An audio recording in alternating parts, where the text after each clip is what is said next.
कोल्हापूरच्या काळमावाडी धरणाची गळती ही वाढतच जातीये। स्थानिकांचा सरकारसह पाटबंधारे विभागावर सुद्धा संताप आहे।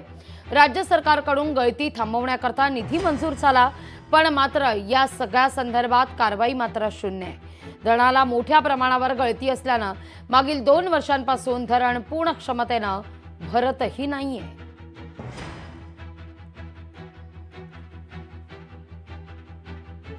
जर त्या धरणाला चुकून काही धोका झाला तर फार मोठे शेतकऱ्यांचं आणि त्या दुधगंगा आणि वेदगंगा नदीकाठाला जी काही गावं आहेत त्या गावांची फार मोठी हानी होणार आहे आणि आर्थिक नुकसान सुद्धा फार मोठं सहन करावं लागणार आहे। माझी शासन आणि प्रशासनाला आणि पाटबंधारे विभागाला एक नम्र विनंती आहे की कोणत्याही परिस्थितीमध्ये तात्काळ त्या धरणाची दुरुस्ती करावी।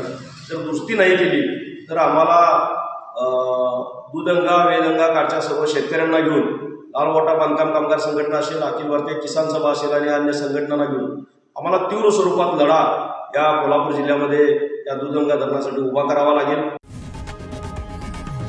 लोकशाही मराठी ऐका, पहा, जागरूक रहा।